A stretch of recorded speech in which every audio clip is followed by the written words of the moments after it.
Hi, I'm Martin Ranscombe and I specialise in injury prevention and rehabilitation and relaxed techniques and so on that goes with that. And I want to talk to you today about warming up, which is something that an awful lot of drummers seem to misunderstand.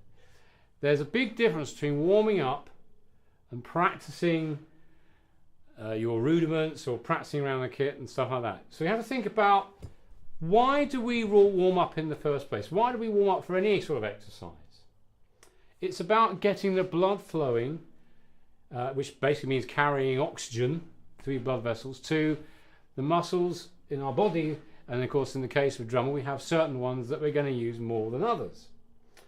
Okay, so I want to talk to you about some very, very simple exercises that you can do to warm up. Now, you may have a routine that you've already got, which you've been using for years, and you can say, hey, what are you talking about? I've been doing fine. Yes, that's great. But you might well find that it's total overkill. And these are really, really simple. Now, before I show you those really simple exercises, I just want to talk about another part of warming up that gets misunderstood. And that's stretching. A lot of drummers I hear talking about doing drummer stretches, or you see guys on YouTube and your favourite drummer doing all kinds of things like this, and that's okay if, for example, you have an injury that you may or may not have got from drumming, that you've been given some exercises for by a professional like a physio or something. That's fine, but I actually don't encourage drummers to do pre-warm-up stretching, because A, it's not necessary, and B, it may actually cause you an injury. Imagine if you've got a muscle that's not quite right, it's a bit tense, or it's got a slight damage to it, before you do some kind of stretch, and you might do that move, bang, and it goes. What's he talking about, I hear you say? What about all those athletes and sports people that do exercises and stretching before that? Yes, but they're doing planned, known and exercises that they have given to them by professionals. The number of people that I've seen both in drumming and outside who do a stretch like before they're going to go for a run, and pop, there goes the calf muscle, whatever. That's because you're putting it under tension, and you don't know, none of us know we've got an injury until it happens. So you might feel great, and then bosh, there you go. So if you have good technique, which is for a subject for a different video altogether, but my technique is incredibly relaxed anyway. I don't need to do stretches and all that kind of stuff. I can sit at my pad, or in this case the drum kit, and I can do my little routine. Okay, now the routine I'm going to show you is much shortened. I would probably do this for as much as 5 minutes if I'm able to before playing. But I'm not going to bore you with that, so I'm just going to show you the parts of it. Now, it's really, really straightforward. It's just single strokes at a moderate tempo, or even slower. What do you call moderate tempo? I mean, 70, 80 BPM 16ths is plenty. There's no reason to go for speed. It's purely single strokes. I warm up the wrists. I warm up, as a result, my forearms and my elbows and up to my shoulders, which is where it's all happening from. I warm up my feet by playing with my heels down, doing exactly the same thing at the same time. And then I move up to legs, if you need to use your legs. And then eventually I start playing around the whole kit, because it always makes me laugh. I see guys doing little warm-up drills on the pad, like sat in the corner, which I understand, it's a bit of a pain sometimes. We can't all have a lovely green room with a big drum kit. So, we've got a little pad. They'll do these little paradiddles and all these little drills, and then the first thing to do is get on the kit for the start of the gig. 1, 2, 3, 4, bosh, bosh, bosh, bosh. They haven't warmed up their body at all for that.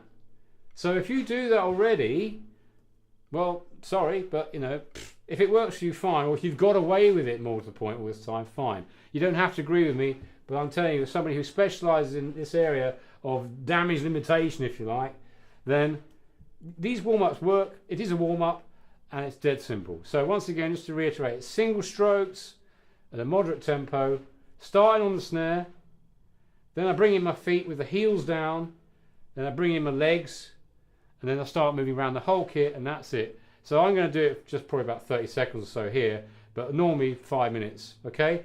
I'm also going to put these on, or some kind of ear defender. When I'm playing, I actually use earplugs if I'm not using in-ear monitors. The earplugs I happen to use are by a company called ProGuard. There's lots of very good ones out there, but they're probably musicians' ones. But for generally, if I'm on my own, like in my studio or something, I'll use these, because you do need to protect your hearing, yes, obvious.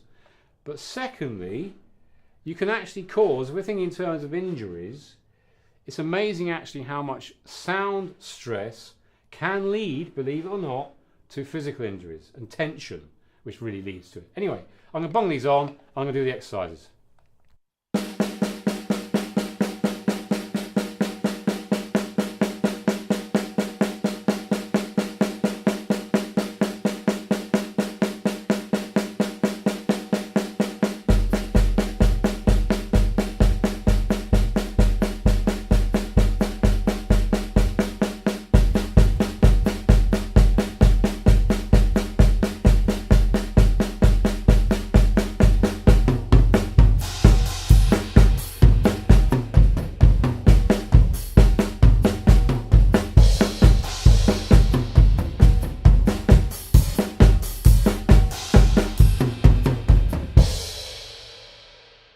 So there you go, that's it, simple as that. The only problem with that is though, of course, is, as I sort of alluded to earlier, how many of us actually get to sit and play on the drum kit as a warm-up before we even get to do the sound check or play the drums at all in the venue or the studio? Most of us don't. So actually, that's not reality at all. I might do that at home when I'm in my studio, and if you've got a studio, that's great. But most of us, particularly for a gig, that ain't happening, but we get kicked out by the rest of the band. Stop making that noise! Ah! So, that's not reality. I'm going to see you in a second when I get on my pad. Okay, so this is more like reality. We don't have the kit back there, backstage at our big stadium gig. Most of us are more likely to be warming up with a pad, and even then that might be lucky.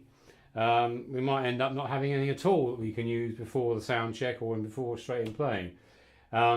Anyway, if we have a pad, if we're lucky enough, we can be sat down, then you can at least do something useful. I'm going to show you a couple of tips for how you can actually turn one pad usage into actual benefit around the kit.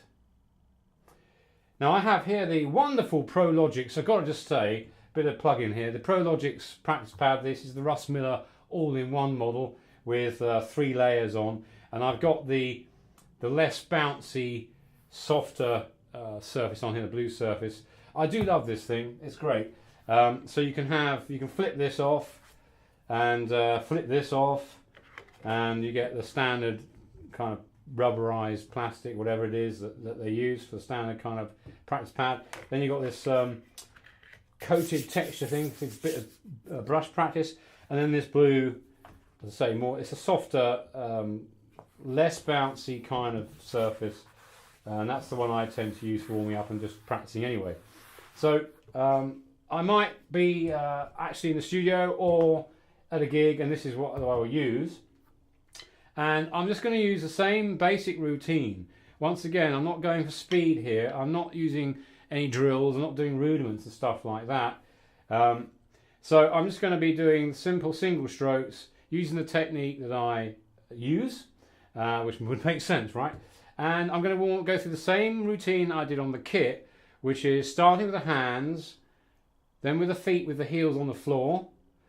Then I'm going to keep going, and I'm going to start using my legs, so you'll probably hear that as I start thumping the floor. And then I'm going to do something to emulate moving around the kit, which might be kind of a bit of a shock, maybe not. We'll try it. Here we go.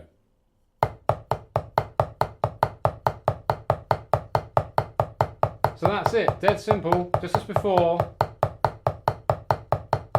I'm not going for speed here. I'm going to bring the feet in with the heels on the floor. Exactly the same, singles. There we go. Not exactly rocket science, right? And then maybe the legs. There we go, thump thump. Okay. Now I'm going to go around the kit. Oh my gosh!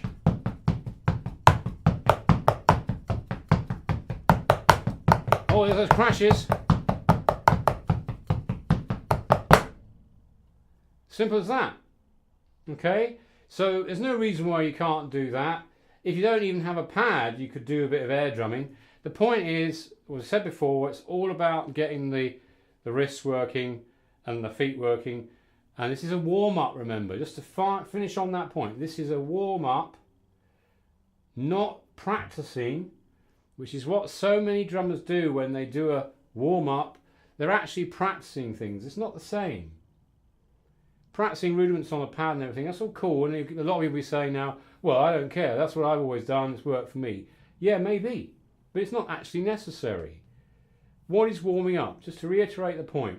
Warming up is about getting the blood flowing, the oxygen flowing to your muscles. That's why we do it.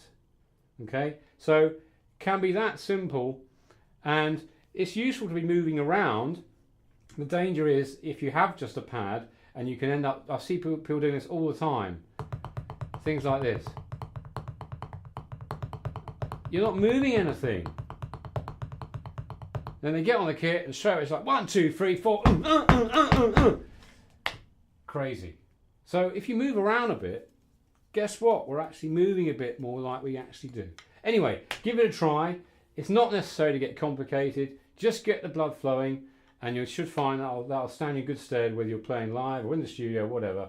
Or I do it all the time prior to any sort of play. Okay, so have fun with that one and I'll see you again soon.